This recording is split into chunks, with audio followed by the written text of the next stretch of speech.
2 times 2. I don't know when it started. Probably from the very moment I was born. Or maybe not the very beginning, but later. However, by the age of 3, when I started to become self-aware as a she, it was already there. In the evening, after dinner, my mom would bathe me, let me play with my dolls for a bit, and then tuck me in with a goodnight kiss. For a while, I'd lie with my eyes closed in my room with the pink and white butterflies on the walls. Then, my other mom would come into the room and gently wake me up. "Wake up, buddy. Time to get up." And I'd wake up as a he, in a room with red and blue cars on the wallpaper, and head off to kindergarten. In the evening, after my bath, I'd go to bed, only to wake up a few minutes later in the butterfly room, being a girl and waiting for the nanny to arrive. As a preschooler, this setup didn't surprise me. I thought, as a she, or was it as a he? That's how it was for everyone. But my chatter about kindergarten, toy cars, and playing the bunny in the Christmas play really worried my parents. So from the age of 5, they took me to a child psychologist regularly. I remember that lady well. She'd smile at my parents, but as soon as they left the room and I was left with her, she'd curl her lip in contempt, looking at me and listening to my stories about a boy's life. I quickly realized, as a she, that the more I talked about what happened after I was put to bed, the more often I had to deal with that nasty psychologist lady and swallow huge pills that had to be chewed to get them down. The pills were horribly bitter. Even a whole glass of water couldn't wash away their disgusting taste. One day, I tried lying. During a session, I told the lady that I just slept and hadn't been a boy at all.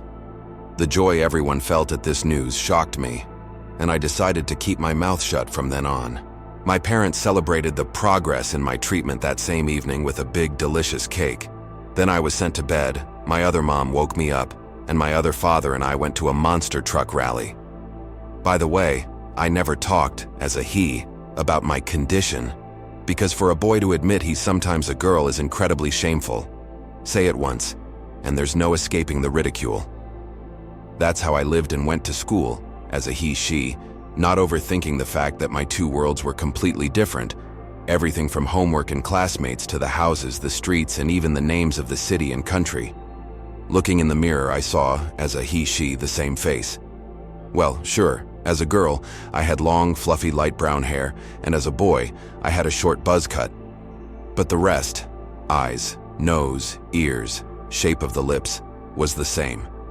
Eventually, that resemblance almost vanished when, on one side, I started using makeup, and on the other, I fell off a bike and my nose shifted noticeably to one side. One day, something happened that made me stop and think about just how unusual my life really was. Before going to bed, I, as a she, saw one dad in the mirror, and half an hour later, in the morning, I saw the other mom. Yes. They had the exact same faces, give or take the mustache and the permed curls. That same day I noticed, as a he-she, that the faces of the first mom and the other dad were also identical. It followed that my parents on both sides were the same couple, just swapping places. I knew that questioning my parents was dangerous. They might think my condition had returned and drag me back to the psychologist to pump me full of pills again. So I started, as a he, asking cautious questions to my other parents, but their answers didn't help at all. Their nagging advice to stop watching so much sci-fi led me to the same conclusion. It was better not to tell anyone anything. So I silently studied, as a he-she, the images of my grandfathers and grandmothers, spending hours examining photos of their youth, down to the smallest detail, pushing my visual memory to its absolute limit. My theory was confirmed. They also swapped places in the 2 worlds. The father of one father was the mother of the other mother. The mother of one father was the father of the other mother, and so on.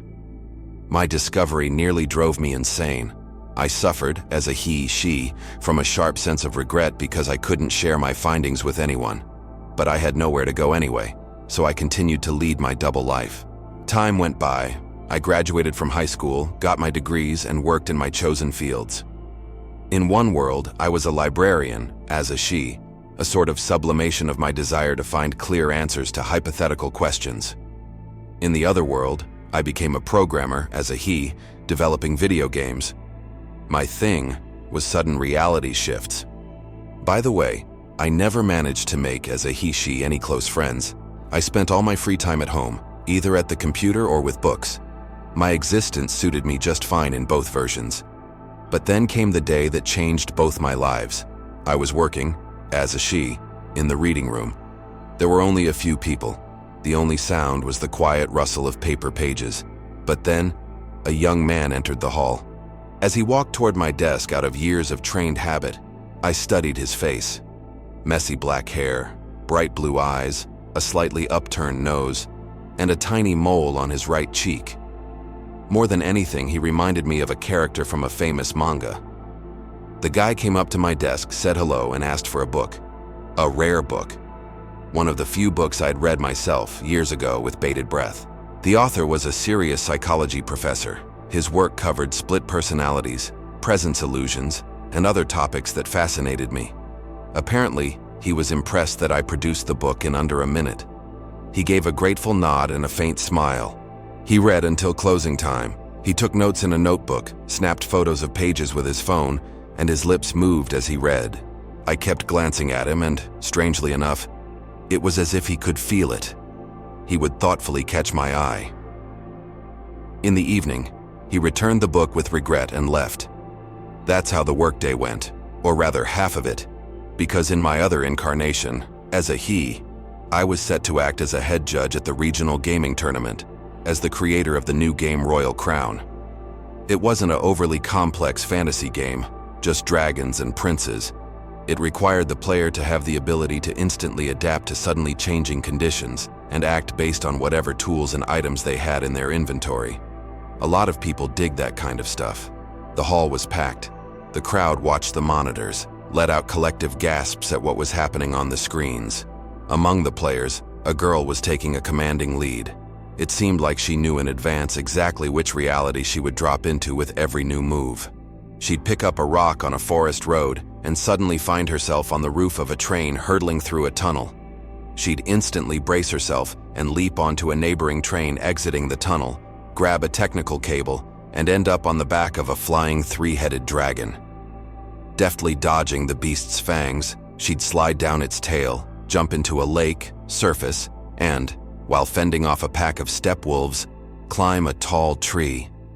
I, as a he, was no longer watching the other gamers. I focused solely on her gameplay, wondering how she could so technically maneuver out of such near-impossible situations. Somewhere inside, I even felt a twinge of annoyance that my game couldn't trip her up or deal her a penalty point. Finally, a break was announced. The girl got up easily from her chair, walked over to the water cooler, and started pouring water into a plastic cup. I, as a he, walked up to her. "Great gameplay. Thanks." She looked at me mockingly with her blue eyes and ruffled her short dark hair. "So, you're the judge then?" I remained silent, unable to take my eyes off her right cheek and the mole on it. At the same time, she was staring intently at my face, and it was clear I reminded her of someone she had met very recently.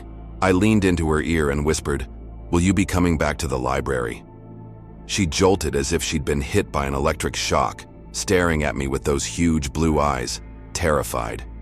Then, recovering from her surprise, she smirked. "I'll be there for sure. Don't hide the book. I've still got 2 chapters left." The break ended. She sat down to play again, and I returned to my observer's seat. A few hours later, I, as a she, was waiting anxiously in the library, looking out for yesterday's reader. Finally, there he was.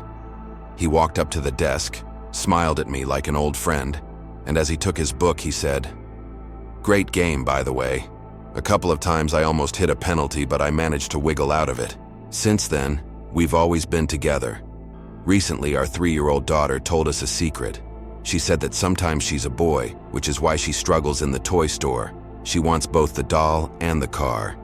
And our other 3-year-old son charms our guests when he helps his mom set a beautiful holiday table. And none of us need any psychologists. Everything is already perfectly clear." Twins. I think many people have felt this. The loss of someone close, a person you love to the point of madness. Someone who knows everything about you, knows you even better than you know yourself. Many might think I'm talking about a mother, a best friend, or a partner, but they'd be wrong. This is closer. Twins. They are almost identical. Many scientists and medical professionals attribute a supernatural pull, silent communication, and distance-based empathy to people who once shared a womb. Even back in the concentration camps of the 40s, twins were sent off for separate research because they always sparked such intense interest. Gerda and Kay. Gerda saved Kay at the end of the fairy tale. Just like that, I spent my whole life protecting my sister from everything that could wound or harm my favorite girl. Twins. My sister and I were always very close. People constantly confused us, and it didn't irritate us. On the contrary, it amused us, giving us plenty of room for all kinds of mischief. We shared a room, attended the same classes, hung out in the same backyard, and ran with the same crowd. It was only after high school that we went to different colleges, but even then, we knew each other's classmates. We even fell in love with the same guy. It was so strange. He and I were in the same department, but he started dating Jennifer, not me, even though he saw me every day and still managed to mix us up. That situation always amused us. They got married right after graduation, and soon enough, I became an aunt. Now my love was split between my sister and her rosy-cheeked little angel, who reached out his tiny hands to me every time I visited. I loved my sister immensely. I loved her son and her husband. I loved their family even more than they loved each other. They say one twin can feel the pain inflicted on the other, even from hundreds of miles away. Don't believe it. It's not true. It's strange to look at what is, for all intents and purposes, your own grave. To look at the photo on the monument that perfectly replicates every feature of your face at the date of birth and the date of death. Samantha Folster. Oro 4, 21, 1988, 11.17, 2014. Beloved daughter and dear sister. It's not true. Jennifer was having a strange dream. She was walking toward a ringing phone, but she wasn't getting a single meter closer. In fact, she seemed to be drifting further away with every step. And the phone just kept ringing, tearing through the night's silence with a jarring sound, like the wail of a distress siren that promised no good news. It took the girl about 5 minutes to realize that the phone was actually ringing, and apparently not for the first time, insistently demanding some kind of answer. 4:27 a.m. That's not just early. That's exactly the time when all the most insane sentences are spoken, the ones that fundamentally change your life and everything that comes after. The receiver is pressed between her ear and the pillow, a sleepy, incoherent voice. Yeah, hello. Hello. The voice on the other end isn't tired, but it isn't brisk either. It's mournful. Good night. At 4:30 in the morning, by the way, it's quite easy to be polite. The brain answers completely on autopilot. Jennifer? Yes. We have to inform you of some terrible news. Your sister, Samantha Folster, was found dead 2 hours ago and has been taken to the city morgue. There was nothing that could be done, and we are asking you to come in for identification. Life snaps. Just like that. A piece of your heart is ripped away right at the seam where you were sewn together somewhere up in heaven. Twins. I'm not crying. I simply can't squeeze out a tear, being in a state of profound shock. She was treated with extreme cruelty. The body is mutilated from the neck down. There isn't a single spot left untouched. Conversely, on her face and hair, there are only a few spots of blood. No signs of a struggle, no cuts. We aren't even talking about sexual assault or robbery. This is murder, and she was killed by someone with absolutely no moral compass. The body was found at a construction site. Apparently she was walking from the store right across the street, correct? I nod. All right. And you came home from work around 11 xiao and went to bed, right? I nod. Did you see her that day? Did you plan to see her? I shook my head, unable to force out a single word. It felt like I was just being told another ghost story, the kind guys used to scare us with at night in the dorms. Speaking in a monotone voice with no regard for my state of mind, the investigator was only slightly surprised to learn that we weren't just sisters, but twins, even venturing a theory that Samantha might have simply been mistaken for me, which would nearly double the circle of suspects. No, nobody made a mistake. Or rather, everyone did.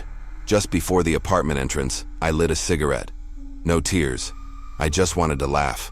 I pulled out my phone and went into my text messages. From Jennifer. Of course you can stay with us tonight, we don't mind at all. Delete. From Jennifer. I just got off work, I'll reach the construction site in 15-20 minutes, meet me there. Delete.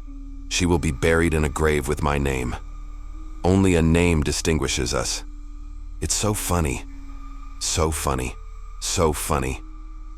My son, quieted down, was sleeping peacefully in his crib, clearly sensing it was better not to bother his mother with his cries today. Jennifer was sobbing on her husband's shoulder, intoxicated not so much by her hysterical sobs as by the thought of what she had done. Sometimes you have to make a sacrifice to get everything that rightfully belongs to you. Even though twins are identical, there is always something that sets them apart.